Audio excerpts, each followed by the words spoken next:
Hello, everyone. Welcome back to the Diamonds and Rough podcast. Got Mike and Nate is back. He missed last Yes. week. We missed him. Yeah, definitely. What we got planned? We got some. Mike and I have to debate on Missoula. I'm gonna bring up the receipts that you've sent me, and then probably some Celtics offseason stuff. Probably this Heat series because pretty entertaining. Yeah. While we're recording this, there's a minute 8 left, and the Nuggets are up 5. But I'm gonna bring up these receipts, Mike, because you annoyed me so much with some of your texts. The amount of sense you didn't make, My essentially. texts have that impact on many people. I've seen a Yeah, lot of this is those. true. Let me see. Let me. But usually they break after. All right. So last Thursday, he sends me Missoula's back. Next season is already a write-off for me. Yep. So just because of the coach, season's done. Over. All right. Cool. Next day, Frank Vogel. It's Vogel, Mike, not Vogel. Just want to say it's Vogel. Signs with the Suns, and he goes, Vogel to the Suns. Celtics screwed again. I told you Vogel wouldn't settle for sitting under a underqualified, mediocre 34-year-old coach. 6th row. Okay. Then, and I wanted to preface because that came up. I think we talked about it last time. I said if he didn't get any head coaching offers, I never said he would deny a head coaching offer to be an assistant. Well, no, that's trolling Mike. That's troll Mike. Yeah, no, you're just a hater. It's fine. Then Sunday happens, and Sunday the Celtics hired Sam Cassell as an assistant coach, and he goes, "Great hire by Brad." Now, when Missoula gets fired, 2 months in, we have an actual head coach waiting on our bench. It's true. Steve Nash effect. And after some text exchanges, this is where I said we need to stop texting because 1, I'm getting pissed. 2, it's content. And, maybe we'll yell at each other, but it's good.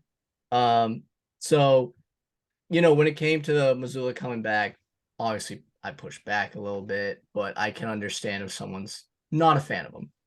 Came to the Vogel stuff. Yeah, I mean, that's tough.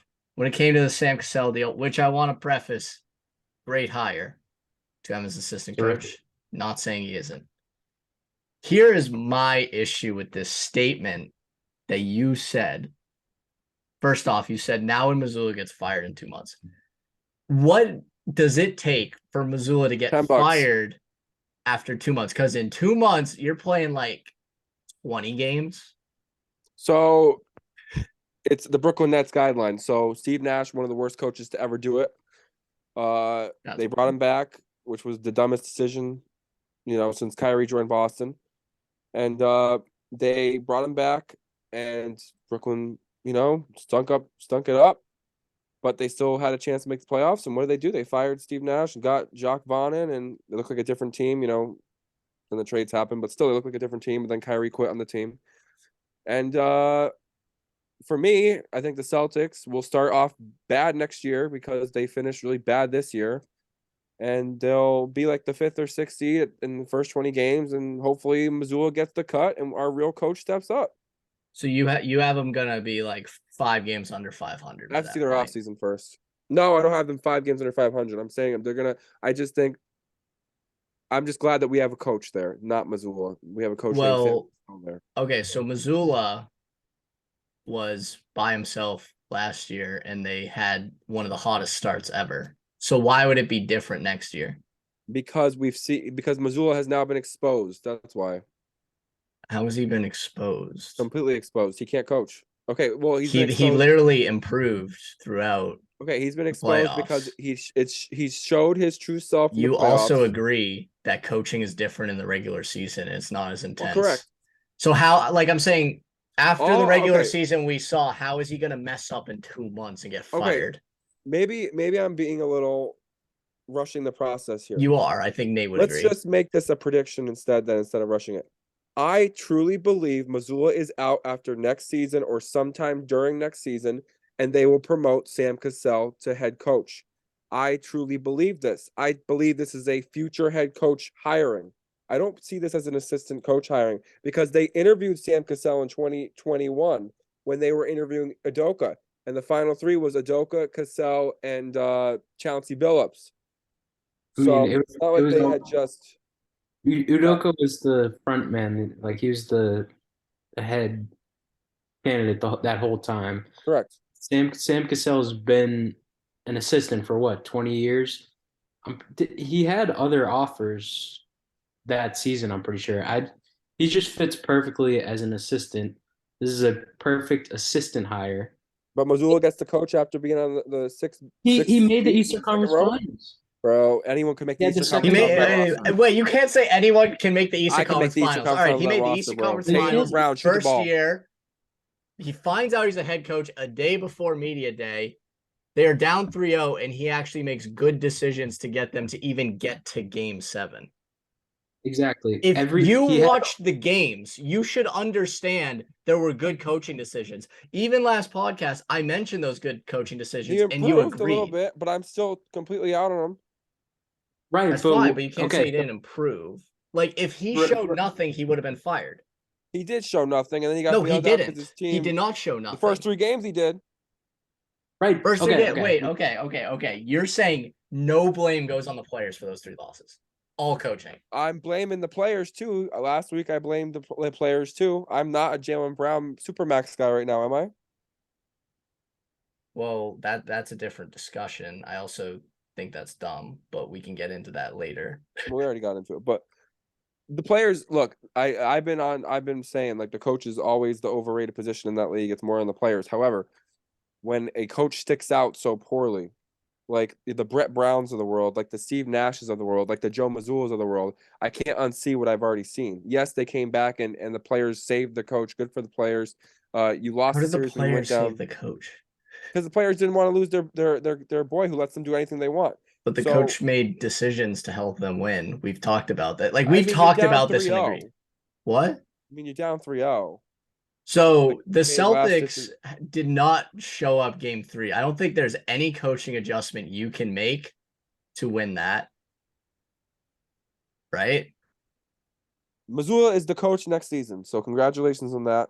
And I got my coach as the assistant, and I again firmly believe that Missoula will be out next season. So you're gonna firmly believe he's out. Sure. Whatever. Not like he's gonna be out after the season. So I don't think they're gonna win it next year if Missoula's the coach. I really don't. That's Okay. fine. That is a whole roster construction thing. We need to see how the rest They of the had league is, such a good roster, which is though. something that I'm gonna get into because I think there's a big narrative that's almost like the CBA only affects the Celtics when it affects every other team. So it's not like the Celtics are the only team that's going to get worse, but we'll get into that. Mhm. Now, here was the thing with this that really annoyed me. Because you said we have an actual head coach on the bench. I don't mean to break this news to you, Mike, but he's never been a head coach. So how can we say we have a head coach on the bench? Over 20 years of experience as a head assistant coach. No, he which doesn't. is more. It's He what, has many years of experience as a head Over assistant 20, coach. Mike. He like started assistant That's what coaching in Nate like said. I just quoted 2014. Nate on that. My bad. was it 9? It was maybe 10 years. Like he was a player on the 07 So team. he won I a feel like you thought I championship. think he coached that. Okay. He won a Yeah. championship with us in 08, Early. which has already done more for us than Joe Mazzulla has. He was a whenever he's been here. player on the bench. Well, yeah, he was a good player. He's bench also coach. done a lot. He also was older than Joe Mazzulla is now. I mean, hey, I'm happy. Well, look, I wanted to Cassell since 2021. So I like Cassell. None of this is meant to like hate on him. I'm just saying when you say we hired an actual head coach on the bench, my point is he's not a head coach. And I think he's a good assistant, all that, but I can also point to he hasn't had very good success as like this assistant coach. And he's had some moments in the playoffs where the team chokes. And if you want to put it all on the head coach, that's fine, but then you can't act like he's a big impact as the assistant coach in a positive way. I think I should have just said we actually got a coach. What I meant is because I think that Cassell has a lot more experience than Mazzulla. He's a lot more qualified than Mazzulla. And you can tell me all you want about, oh, well, Missoula has a head coach for a year. Yeah, he only got that because his coach got into a really bad scandal, and But for none some of that reason hired matters. The point Missoula. is he actually has coached one Yeah, and he year did as a a head terrible coach, and job. Cassell hasn't. And I He's think not you're to underestimating how big of a jump that is, especially when you have no help from your other assistant coaches and you find out with very little preparation on what to do. And also, Brad Stevens has ever since he became head of basketball operations, he's made. I think he's done a perfect job. He's made a lot of great moves. He's the one that chose Joe Mazzulla, and you can call him Sixth Row Joe or whatever you want, but he trusted him. He still trusts him, and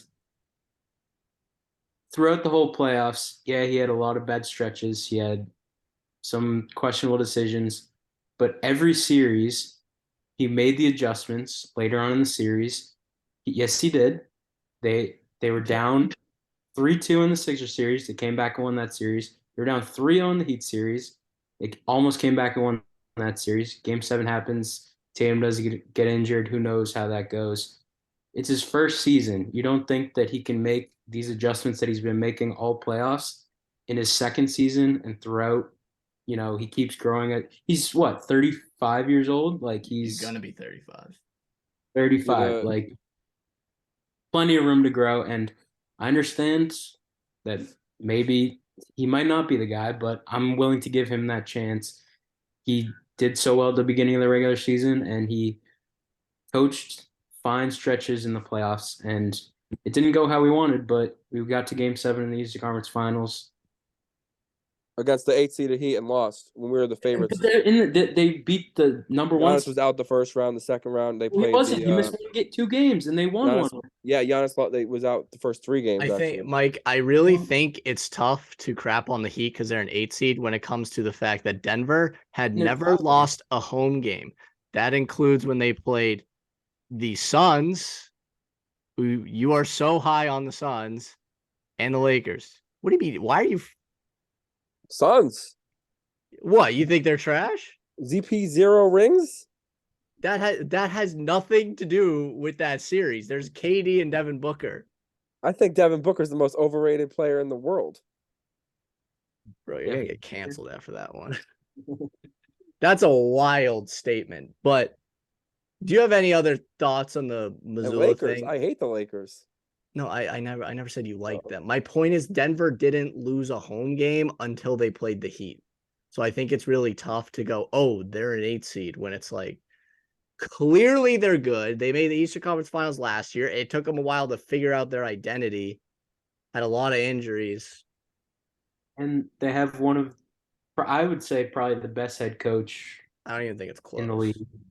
Yeah, and he got outcoached by Eric Spoelstra. Everyone in the league does that. And then in a few games, he outcoached Eric Spoelstra. Maybe not I don't even want to say outcoached just because the rosters are so different. right. I'm not even willing to like if you are coaching a really rough roster, even to be in I don't think you ever get outcoached. I think it's just you get outclassed. Right. Yeah, and that's right. probably.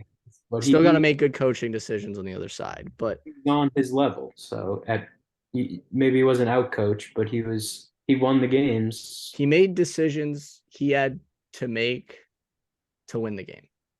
Exactly. That's what he did. I feel like I can look at every single game in that Heat series they lost, and I feel like it's not as much on Missoula, right? Game 7, I mean, it's tough when your best player becomes a shell of himself after the first play, and when your second player just doesn't show up and honestly becomes a negative, right? Game 3, nobody wanted to play. Tough for me to say that's coaching. I don't know why you don't want to play when it's the Eastern Conference Finals, but that's what they decided, right? Game 2 and game 1 were just choke jobs, honestly. I think everyone could have executed better. I think it's just very difficult to be like, it's all Missoula. It's all Missoula. If we had a different coach, they would have won. At the end of the day, Tatum didn't score, hit field goals in the fourth quarter, right? Yeah. I mean, And I'm not it's just blaming Missoula. I'm blaming the players, and I'm also blaming Missoula's live or die by the three. And I am not doing another season of that. So So I hope they change that, because if they do the live or die by three again, I'm just not gonna. I'm just let gonna me poop on the TV. let me do a blanket statement. I feel like because me defending Missoula is very, I want to say, uncharacteristic of me because I'm not too high on him. I'm not confident he's going to be a great coach. I just have sympathy for the situation and feel like he's being a scapegoat. That's he that's deserves all it is. So, I don't think there are many, if any, coaches who, at the age he's at, could find out he's the head coach a day before media day, come up with a whole offense, right? Not really have any assistant coaches to help him and lead a team to the finals. I understand they were talented. I think he just got dealt a terrible situation. That's truly what I feel in terms of winning a championship. In terms right. of winning a championship, he got dealt a bad situation. My take is that he deserves another year with some actual help, which they brought in help in Cassell. I'd like to see some more guys. They're bringing the Bucks guy in too. What? They're bringing in Lee from the Bucks as well. Okay. Cool. I thought you were saying Budenholzer for a second. Yeah. I wish. Nah, I wish he was But our head coach. no, gosh. absolutely not. I know you guys don't But like champions. I mean, look, dude. talk about a team winning in spite of a coach. That is what we're talking You're acting like Joe Mazzulla couldn't win with Giannis going God mode, dude. No, he find a way. That's to lose. crazy. Okay. Here's my point. Give them some actual help. Give them a full off season. See what happens. If they come back and it's this live or die by the three stuff, yeah, I'm done with it. If he comes up with an actual offense, we can get easier shots and better baskets, then I'm going to chalk it up to he actually had a real offseason to prepare. He took it seriously and he made adjustments that he needed to. I agree. There were certain things where I'm like, it shouldn't take game 6 for you to realize Rob Williams is needed in this Sixers series, right? It shouldn't have taken you that long. I commend him for actually making the change, though, because, your guy Budenholzer would not have made that change, if I'm being honest with you. He's not an adjustments guy, really. And that's me saying that based on history in terms of, like, he didn't really make many adjustments in that finals run leading up to it. Yeah, I mean, Bucks fans wanted him fired like in the first and second round that year. People forget that, and then Giannis saved his job for a few years. Yeah, and they lose to the Heat, and you commend them, but so Celtics lose in more games, and you ridicule them. So also with him, the whole Missoula timeout thing, yeah, sometimes it got better with it though. Right, for sure. And Mike, you remember Mike Budenholzer? I believe it was Game 5 when they were losing, so they were down 3-1, blew that lead, 16-point lead, I believe they had in the fourth quarter, and then there was, I believe, 3 seconds left on the clock. Could have called timeout to advance it, but no, they hucked up a shot from half court and then lost in overtime. So I don't know. He's just not the guy. So Mike Budenholzer is a good coach. When he was a coach in Atlanta, he brought his team all the way to the 1 seed, and that team wasn't even good, and they were always a playoff team. Then he was in Milwaukee, and he won a championship with Giannis. And say what you want to say about, oh well, blah, blah, blah, they won in spite of him. If you win a championship as a head coach, you did something right that year. And my last point, and then I'm going to move on, is there's a lot of pressure on Joe Mazzulla next year, and I think we can all agree on that. Because if he doesn't produce, they have his replacement sitting right next to him. Yeah, not wrong. Yeah, we're not disagreeing with that. Just think he deserves another shot. That's simply it. Oh, he's gonna get one, so we'll see what happens. I know he's gonna get one. I'm still in denial. Yes, you are. So we can move on. I want to talk about, because there's this whole don't sign Jalen to the Supermax thing and all that. I know we've talked about it, but I think an important thing to realize is that it's affecting every single team, not just the Celtics. When people go like, if you sign Tatum and Brown, then those are the only like stars you can have. It's like, yeah, I mean, the Warriors are going to have to let go of a lot of guys, right? The Mhm. Suns are only able to have KD and Booker, right? And there's the idea that once you have Brown and Tatum, you can't construct a roster around them. Well, what this new CBA does is it takes all the middle class players, your role players that you need on a championship team.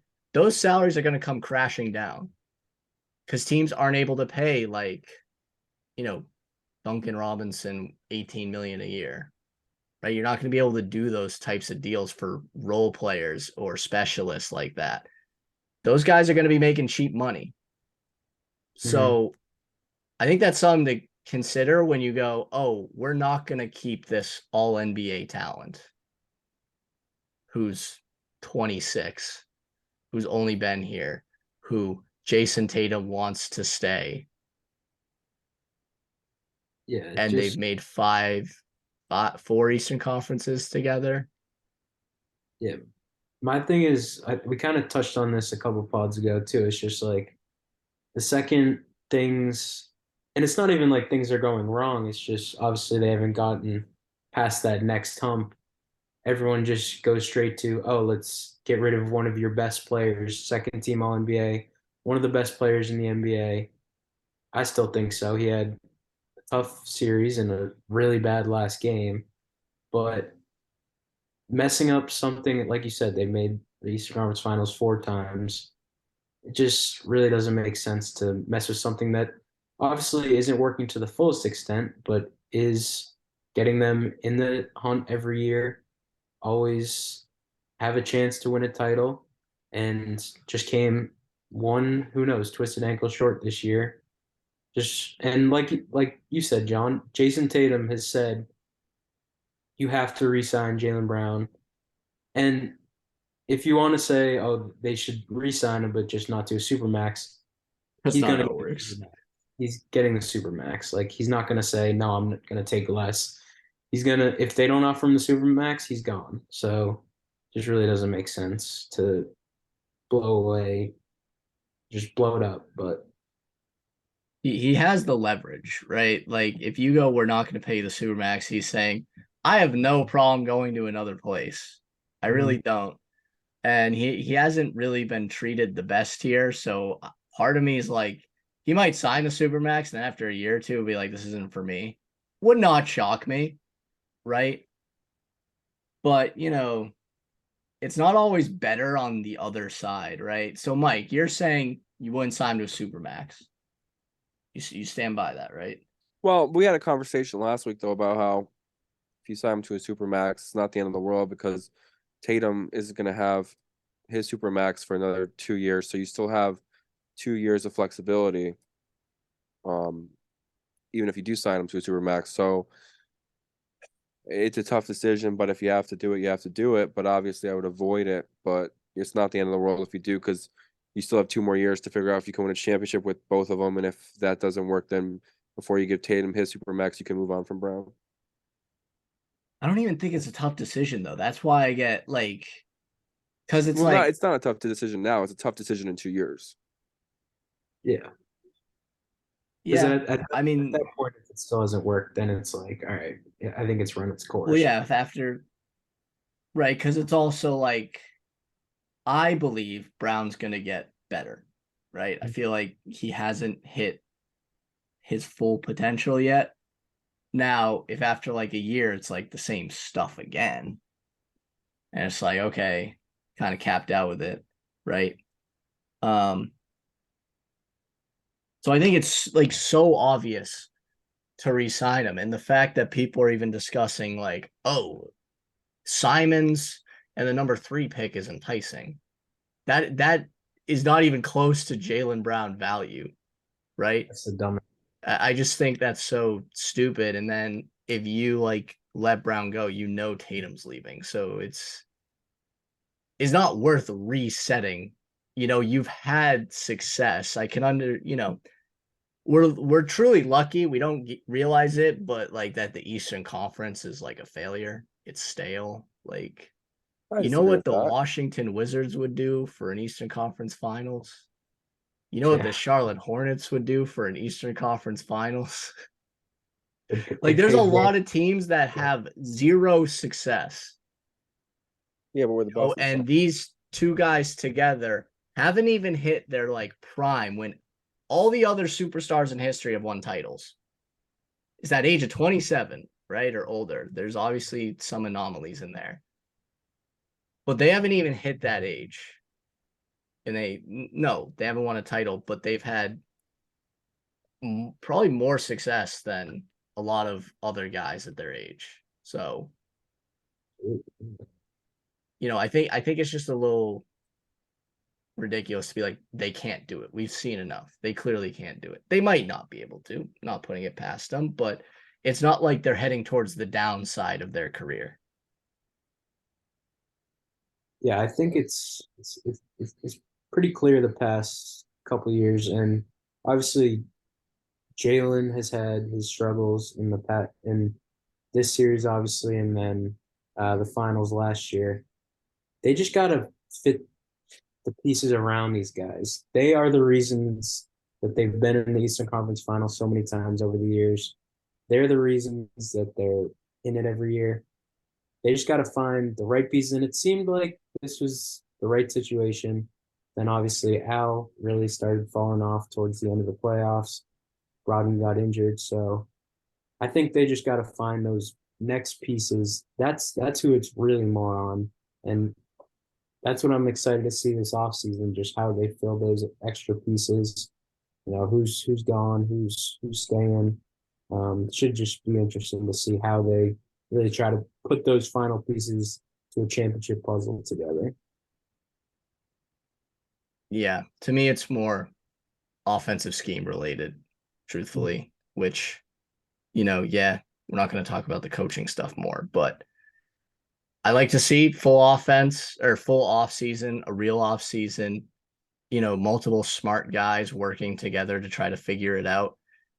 What can you do? There's simple things I want, like, why don't we ever have like Brown setting on ball screens for Tatum, like involve your two best players in the play? I feel like there's not a lot of like them working together and a lot of like taking turns.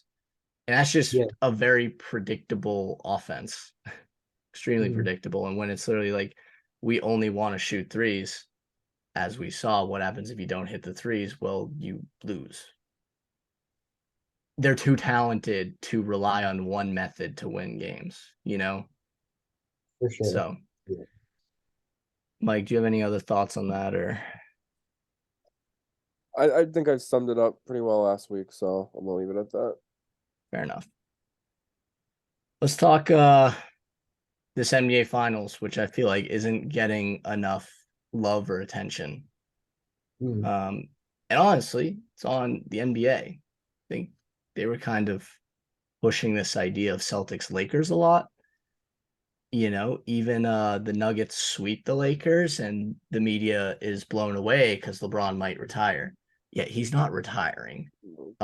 He couldn't fathom, similar to like how Tom Brady is, he could not fathom the idea of not being the center of attention. It it wasn't something he liked, and it's all also probably a leverage play. I might retire because I don't, you're not doing what I want, which I don't know what that could mean, but it's just a Right. leverage play. And, there's none of this like Jokic is the best player in the world, all this talk about how why does Jokic have two MVPs when he hasn't done anything in the playoffs? And now it's like he's in the NBA finals, you know. Yeah. That's Um, happened. Not a lot of talk of the fact that, this is the second 8 seed to make the finals. In my opinion, like the first 8 seed, because the Knicks was in a shortened season. It wasn't as traditional of an 8 seed, right? I mean, the Miami Heat, if you really want to talk about it, they were on the brink of losing to the Bulls in the play-in. Like they had to Yeah. make a pretty big comeback to actually be in as the 8 seed. I think they can also thank me for that because I live bet the Bulls in that game, and then the Heat came back. So You're welcome, Screw you, Miami. Nate. You ruined the Celtics. No, don't blame me for that. Shouldn't have said it. But yeah, I think it's really cool what we're seeing. You know, Denver's had a long history in the NBA, and it's kind of a treasured one because there's been a lot of good moments, but they've never won a finals. You know, and the Heat kind of showing off this Heat culture thing that's going on that a lot of people hated on, and I don't know, it seems kind of real. Is an interesting storyline, especially how much of underdogs they are, yet I feel like there's still people that believe they can win. Not a lot, because if you look at the rosters, it's like, how is this a finals matchup? But I don't know. Currently the Heat are down 10 halfway through the third quarter at home. But yeah, you know, game 2 they were down like 12. right. And they pulled that one out with stuff like Duncan Robinson 10-point swing. Game Vincent can't miss a shot. You know, we were very close to having just a non-series, and then he came back, and now I think we got a series. I think it's going to be 2-2 going back to Denver, and I think the Heat will get one of these games. Doesn't look like. I mean, who knows? It's still the third quarter right now, so you never know. But yeah, it just seems like there was no because maybe the Nuggets just swept the Lakers so long ago, and then obviously the Heat Celtics series was such a back and forth, maybe not back and forth, but it was such a storyline almost coming back from 3-0. Just kind of got overshadowed. It seemed like that was maybe the finals already, and then you had Chris Mannix going on whatever show that was saying the Nuggets can't be covered by the media. They're not an exciting team when they have one of the most unique players I think of all time, Nikola Jokic, doing what he's doing this playoffs. It's the media, It's the NBA needs their stories. They need to sell what they can sell, and yeah, I think it's been a pretty good final so far. It's been enjoyable for sure. I don't think it's Denver that's the problem. I think it's the Miami side that's kind of the problem because I mean I'm just basketballed out, so that's why I'm not really hype watching the finals right now. That's just a me thing. Sure. But I don't should be a different series. yeah, I'm just exhausted from the Celtics. But what I will say is I think people look at the Heat and they go, yes, they've beaten Boston, yes, they've beaten all these, good teams, but do we really want to watch them in the finals? I think if it was Nuggets Celtics, I think it would be very hype still. I think that the hype would be like a lot higher. I think if it was Nuggets Bucks, I think the hype would be a lot higher. I think it's just because the Heat are there. Yes, there's a lot of Jimmy Butler fans, but it's Jimmy Butler and then Bam Adebayo, who Heat fans have been wanting to get rid of, which is surprising to me. And you have a bunch of role players that get hot when in a certain spot, I guess. I've never heard of get rid of Bam. No, it's been a thing. I'm not kidding. That is never something I've heard, but it's actually a thing. He almost single-handedly gave this series back to the Celtics. Well, not single-handedly, but he helped him. Yeah, well, because remember how the Heat were awful the whole regular season? Apparently, like a big thing was, well, they were blaming Bam, I guess, or something like that. Interesting. But when has America or just the world in general not liked underdog stories? That's where I'm lost. This is one of the craziest underdog stories. You take people who don't know that much about basketball and show them these two rosters, and they don't understand why it's possible. It doesn't help that Miami is a hated team. A lot of people don't like Miami, including like just the franchise itself because it's like LeBron and like the LeBron days. But yeah, it's definitely questionable. Do you think I don't know. Part of it is that these big market teams like the Knicks and the Celtics and the Lakers, they lost to these teams? Could be a factor. Yeah, Again, I don't think Denver is the reason why these ratings are low and why people aren't. I think it's just the other side. I don't know. I just look because I can look at, Even the Warriors didn't make the finals, right? Like there's a lot of big market teams that weren't able to get to this point. And Nikola Jokic, he's kind of a hard guy to market because he hates all the interviews and stuff. Like I think it's funny, but he doesn't have like a lot of like memorable stuff about him. He's a little boring, some might say, and it's like the way he plays. Unless you love basketball and know the game, you're probably like, this is boring. Why isn't he dunking on everyone? When it's like that's not what he's about. Well, it's also they don't put him on TV enough. Yeah, no, I think the NBA needs to do a better job of it. Well, they need to see LaMelo and the Warriors on every primetime game. So that's. I think LaMelo. sports media is just doing a horrendous job marketing the Stanley Cup as well. I mean, that's also a Florida team that was the last seed in their side, right? And they're in the Stanley Cup. Yeah, but that Florida Panthers team is not popular compared. The Heat are popular, it's a little different. Yeah, but it's also like the finals. Agreed. You know what I'm saying? It like if it's a bad matchup in the Super Bowl, are people not watching? I understand it's one game versus 7, but still, like, it's so cool to me the chess match that has to go on between Spoelstra trying to figure out how he can beat this absolutely loaded team.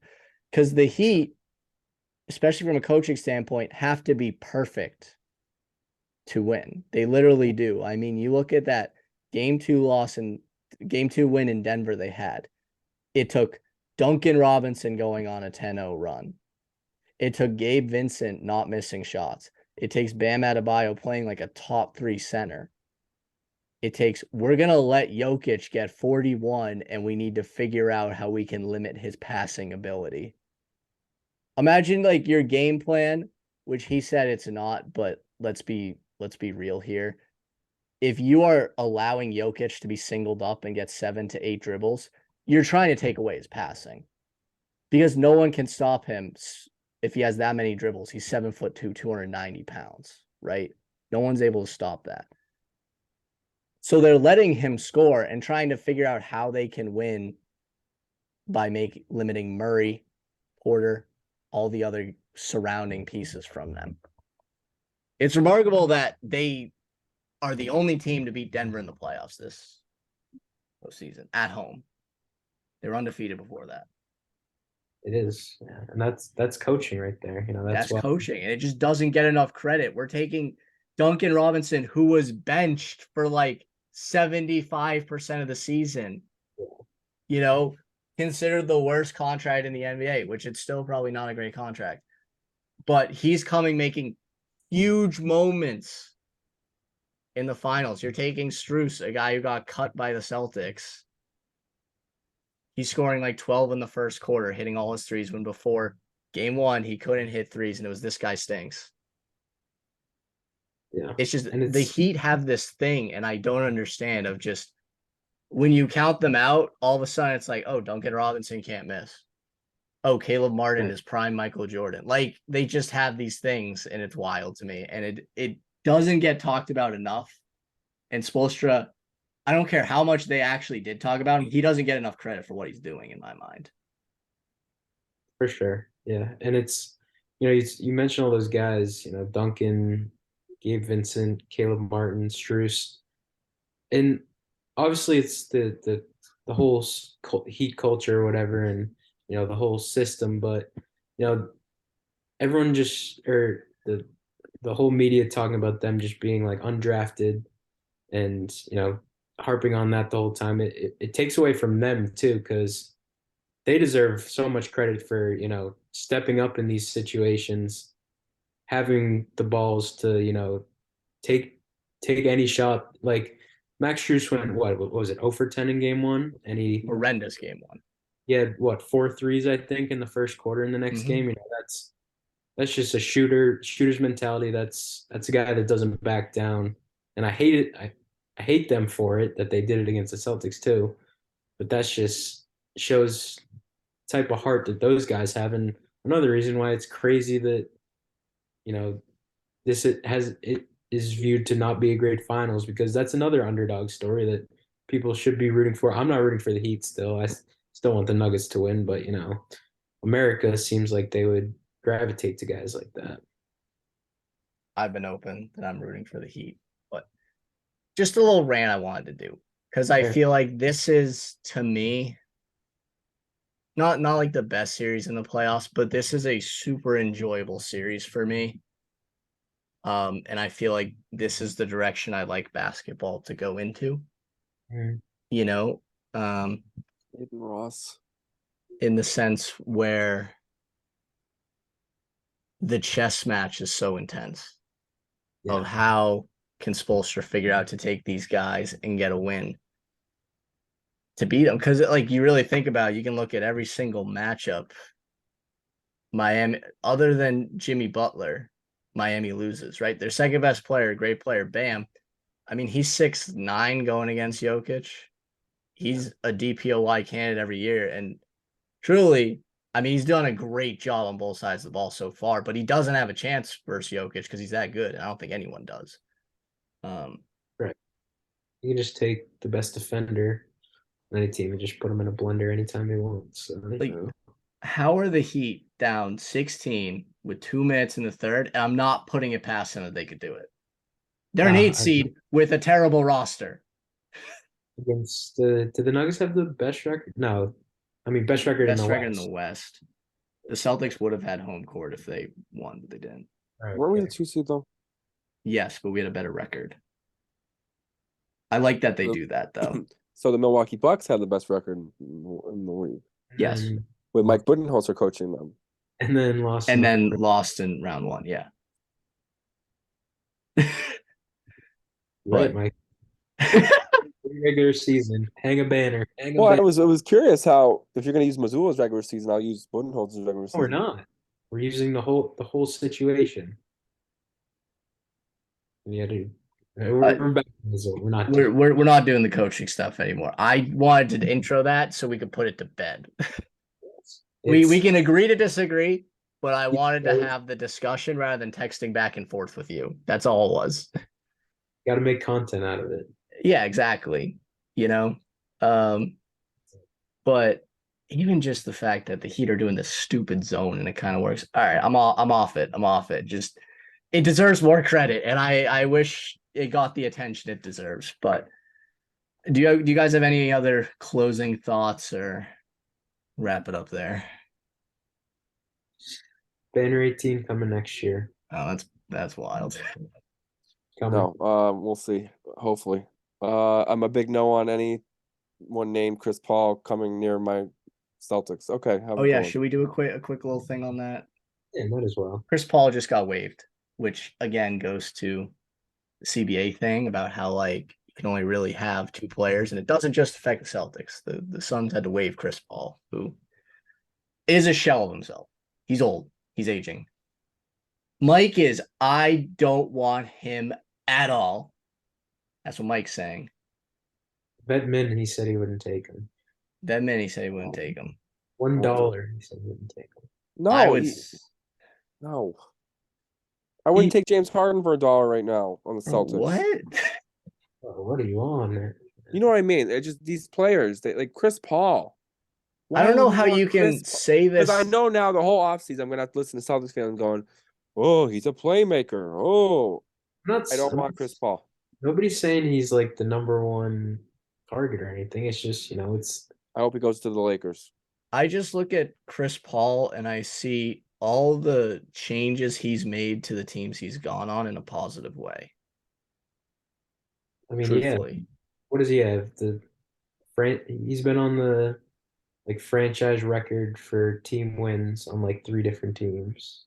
I mean, I don't know if we need to go through it. I guess we can go through a Chris Paul career thing real quick. Those Hornets teams he was on were horrendous. He made David West look like a Hall of Famer. Then he gets traded to the Clippers, and all of a sudden it's Lob City and the Clippers are crazy and all that. Yeah, when but they were get out of the second round. Nothing.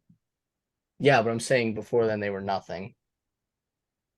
He made DeAndre Jordan All NBA first team, Mike. Since then, Look, dude, if you want to have a fun season, fine, go get him. I want to win a championship. Completely Bro, you're different. just talking about Mike Budenholzer like he's a god and he Yes, get lost in the well, first round. yes, Mike Budenholzer is a champion. Chris Paul has 0 rings. Fair. But Mike Budenholzer beat Chris Paul. This is true. I mean, I think it's Giannis, but it's true. Well, yeah, well, obviously, but Mike Budenholzer was the coach. He was the coach. So, then he gets traded to Houston. And who was the team that almost dethroned the Warriors all those times? I know they didn't, but it was those Rockets teams. And the year the Rockets were 1 game away, Chris Paul tore his hamstring. I don't remember the exact injury. But if he's healthy, I think they win that, right? And then the Rockets go, hey, we need to change something. Let's get rid of Chris Paul and bring in Russell Westbrook. Yeah, that didn't work out well. And it worked out really well for the Thunder in the sense of he made Shai partially the star he is today. The mentorship he did for Shai was massive. He made him take a huge leap, and now he's a 30-plus point per game scorer and one of those building blocks you crave to have on your team. It was a great rental for the Thunder. Then they traded him to the Suns, a team that had 0 playoff success, right? He goes there. He's able to unlock Aiden. He's able to turn Booker into that star, and they make the finals. He just impacts teams in a winning way. I understand at this point, it's very much a shell himself. If I'm signing Chris Paul at vet minimum, it's not for his playing, I'll be honest with you. It's for maybe he can make Brown and Tatum the best versions of themselves. That's the reason I do it. Mike, I thought you'd be on board considering you hate our coaches and you think they're terrible. This is basically a free coach. And Chris Paul could make a Pope curse. What? Okay. Well, maybe he needed to do that. Maybe that was his destiny. Well, I guess that's just it. I did a little Chris Paul rant. I thought it was good. Mike said no. I guess we're done. Yeah, well, it's just no. He just heard everything I said. Great points, John. That's cool. Absolutely not. Disagree. Good points. I think you make a valid argument, but I've seen enough of Chris Paul. Having a good team and it all ending terribly. And I have not been a Chris Paul guy, and I never will be. Fair enough. I mean, I think you understand what I'm saying. I'm not even saying he's a good player at this point. I get what you're saying. That's something we can both agree on. I think you can agree to the fact that he might impact players in a positive way with all the knowledge he has. But if you don't want that, completely understand. Fair. When it's tough to sign these dudes because of how contracts are built, I'd pretty much take about anyone for the vet minimum. Exactly. Yeah. But I guess we won't take the Hall of Fame point guard. That's gonna wrap it up. Yep. I'll have to figure out what we do next week. I mean, probably talk about the finals. Hope we're back next week. All depends on the air. Yeah, you're gonna die, right? Because of the air quality. Well, Nate and I will be back. Maybe we'll do our week 1 spreads. Week 1 spreads. Early. Yeah, NFL's coming up. I mean, we don't want to talk about baseball or Red Sox. All right, and everybody have a good night. I would love to talk baseball, not even Red Sox related. I would love to too. Let's do it. Just in terms of maybe we'll do some baseball next week.